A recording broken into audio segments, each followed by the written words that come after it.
Hey guys, Angan from Unite here. Today we're going to be talking about context in Inside My Mother. But before we get started, please be sure to check out our website, ignitehsc.com.au, and like and subscribe to our channel for more content like this. Let's get started.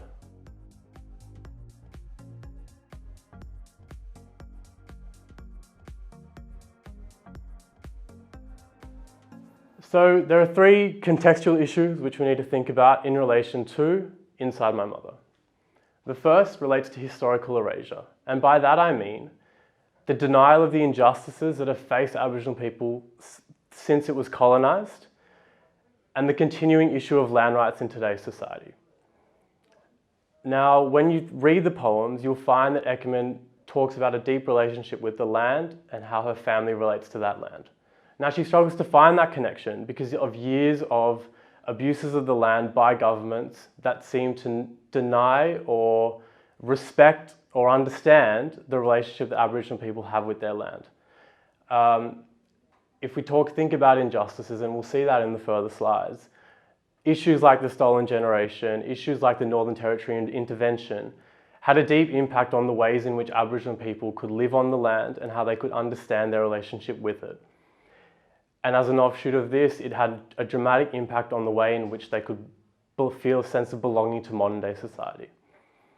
So Eckermann herself was a member of the Stolen Generation, which deals with the forcible removal of children from their homes into white families, white colonial families of the time, in an effort to Christianize the children. In these missions, there existed a lot of disease and a lot of poor living conditions for Aboriginal people, and combine this with the disconnect that they inevitably face with their families. This caused a lot of trauma that has been long-standing. This trauma is quite evident in the way in which Eckermann talks about her relationship with non-Aboriginal people in modern day society. She herself was a member of the Stolen Generation, and she reconnected with her mother for a very long time after almost 20 years after she was forcibly removed from her family. Her son was also forced to be removed from her, and she talks about this also. In combination, she seeks to really flesh out the difficulty she has in reconnecting with her Aboriginal families, and also the difficulties that she may have faced in bringing up her son or reconnecting with him, especially in a landscape that still tends to ignore or fail to understand these relationships that people have. The title is also very interesting, Inside My Mother. Eckermann herself, she talks about feeling this disconnect with her family, but also finding a nice relationship with her adopted family who are of German origin. And so when she talks about her poetry and the relationship she has with her family, she speaks kindly on both of these relationships, which is a really interesting thought, especially in a society today that has a lot of critical aspects about the Stolen Generation. Of course, it was a terrible time, but the hope in Eckermann's poetry rests in a future that embraces both identities, both our Aboriginal identity and our Australian identity. And it's really important to consider this. Inside My Mother refers to Inside My Mother being inside Australia. And if we think about the relationship Eckermann has with both of her mothers, adopted and maternal, the link then becomes really poignant in the sense that she has a positive relationship with her adopted family, a positive relationship with her maternal family, albeit 20 years later. And thus the title becomes really interesting for the potential of hope and discovering an Australia that expresses and celebrates both aspects of its identity. And that's a really important issue and message that we can glean from Eckermann's poetry. In terms of the relationship she has with her family and the relationship she has with country, as we know, Eckermann reconnected with her family late. This reconnection with her family occurred in the mid to late 2000s. And this period was defined by quite a controversial act by the government in the time, the Howard government.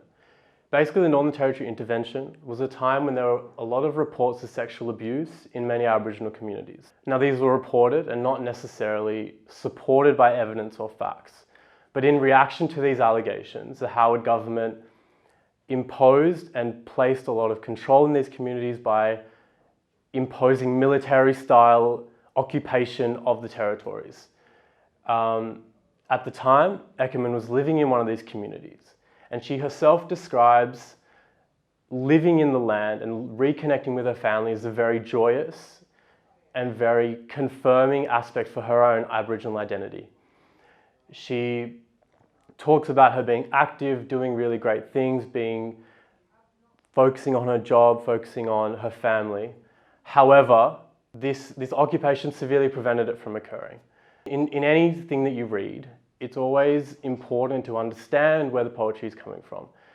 Here, Eckermann herself says that the non-territory intervention put the politics into her poetry. She felt like she couldn't write something that was representative of herself without considering the effect that politics has had on defining that self. And if we think about the issue of land and the issue of how land has been used for non-Aboriginal people, the Northern Territory intervention itself became a Trojan horse for the politicians of the political landscape of the time to exercise control over land rights and the livelihood of Aboriginal people. And by her own admission, Eckermann had no choice but to include this in her poetry in order to become a voice for the Aboriginal people that couldn't have their voice heard, who couldn't describe the trauma that these sort of paternalistic, very imposing government actions have had on not only herself, but Aboriginal people all around Australia. And it's really important to think about not only this, the stolen generation, but also the long-standing impacts of government intervention on the livelihoods of Aboriginal people in the past and today. Whenever you read any of Eckermann's poetry, or for that matter, any other Aboriginal works that you may explore or read about when researching Eckermann's work. Thanks for tuning in to another video, guys. Again, if you want any more resources, please be sure to check out ignitehsc.com.au. Like the video, subscribe to the video, and put any comments if you had any questions about it. Thank you.